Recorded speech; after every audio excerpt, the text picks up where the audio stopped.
Sentido sociológico de Constituição, criado por Ferdinand Lassalle. O que é isso? Do que é que nós estamos falando? Vamos entender na aula de hoje.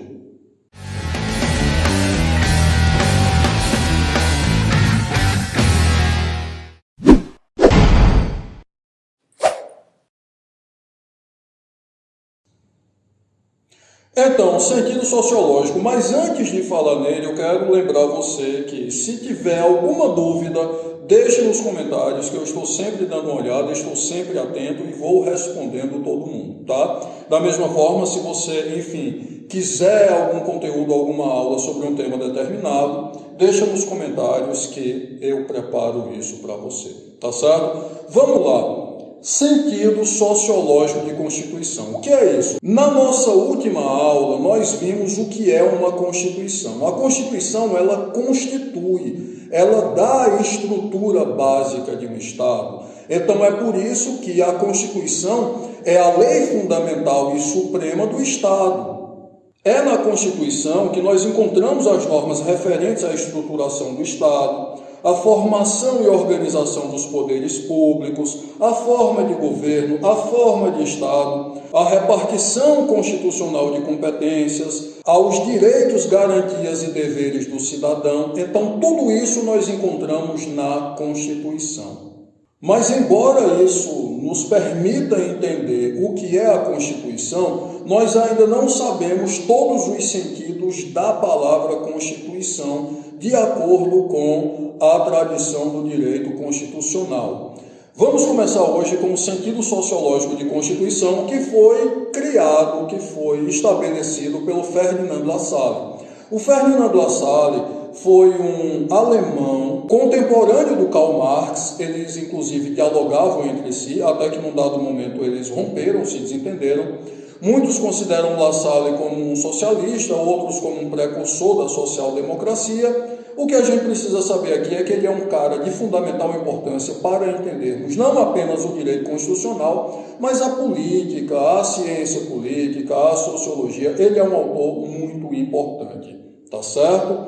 Então, Ferdinand Lassalle, o que é que ele falava sobre a Constituição? O Ferdinand Lassalle, em uma conferência, uma palestra, ele criou o conceito sociológico de Constituição. Ele dizia que a Constituição é o resultado do somatório, o produto dos fatores reais de poder. Então, ele observava que em uma sociedade existem os fatores reais de poder e existe aquela Constituição que está escrita no papel, que pode ser diferente desses fatores reais. Então, o papel, ele aceita tudo. A realidade, muitas vezes, é bastante diferente. E o que é que ele identifica como sendo os fatores reais de poder? Na época dele, ele identifica como sendo a monarquia, a aristocracia, a grande burguesia, os banqueiros, a pequena burguesia e a classe operária.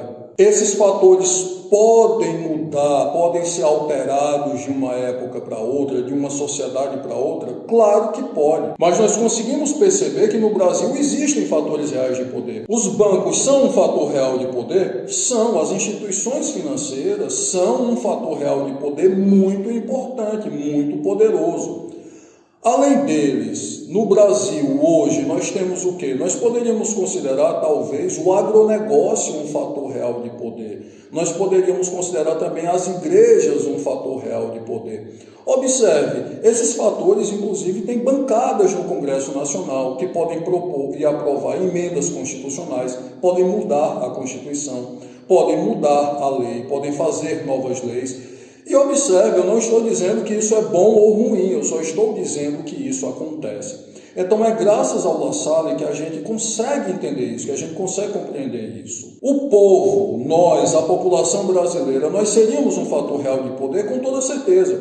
E o Lassalle, ele faz uma observação muito importante, muito interessante sobre isso. Ele vai nos dizer que o povo tem um poder imenso. O poder do povo é um poder invencível, mas é um poder que se encontra desorganizado. E essa é uma observação fantástica do livro dele. Ele vai nos dizer, um poder imenso, porém desorganizado, ele pode ser dominado, ele pode ser sufocado por um poder muito menor, vamos pensar no poder da nossa classe política, mas que esteja bem organizado, esteja bem estruturado. Então, o La Salle nos ajuda a entender por que uma classe política, um conjunto menor de pessoas, consegue controlar todo o povo brasileiro. Porque, embora o povo tenha um poder muito maior, um poder invencível, esse poder se encontra desorganizado. Então, tudo isso a gente consegue entender a partir dessa conferência do Ferdinand Lassalle, que foi publicada na forma de livro. O Ferdinand Lassalle, esse contemporâneo do Karl Marx, ele proferiu uma conferência, uma palestra, com o título de Überverfassungswesen. Perdoe pelo meu alemão, a pronúncia é ruim mesmo, mas eu fiz o melhor que eu pude. Essa conferência do La Salle, ela foi publicada na forma de livro, ela foi traduzida para o português. Você encontra em português em diversas versões, com diversos títulos, como, por exemplo, A Essência da Constituição, O que é uma Constituição.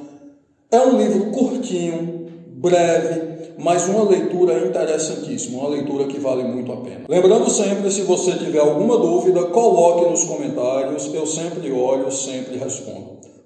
Beijão no seu coração e até a próxima aula, quando estudaremos o sentido político de Constituição que foi estabelecido pelo Carl Schmitt, outro alemão. Até a próxima.